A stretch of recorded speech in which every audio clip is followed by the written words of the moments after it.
गिबियावनो खुलुमनाय जासिहरग्रोबाय। दिनैनि बे खन्थाइ बिबार हान्जाखौ दैदेननाय मानगोनां दैदेनगिरिजों लोगोसे साफ्रोम मावथिफारिया लोगो नोंथांमोनखौ आंनि गोसो गोरबोनिफ्राय हामलायनाय जासिहरबाय।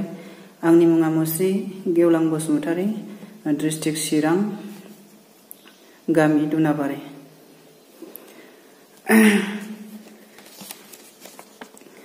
दिनैनि बे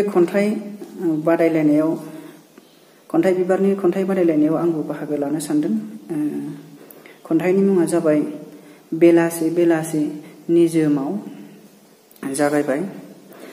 बेलासि बेलासि निजोमाव अन्थाइ खुबैनाय निरिबिलिया दाबो राव होयो उसुंनि लङा दैसायाव। नोंजों आंजों मोजां मोनज्लायनाय आरो फोथायलायनायनि नोंखौ गोसोखाङोब्ला जिउखौ गोदान गोदानसो मोनफिनो। मानोबा लांगोनायाव जेब्ला रायज्लायोमोन बेलासि बेलासि निजोमाव नोंखौ गोसोखाङोब्ला फुंबिलिनि निहोराव आगान नागिर नागिर गोबाव मेंरुना थानाय सोलेरफोराबो गोहो फैखाङो, जोबनो रोङै गोहो। जेन'बा नों आरो आंनि संसारानो बेनो।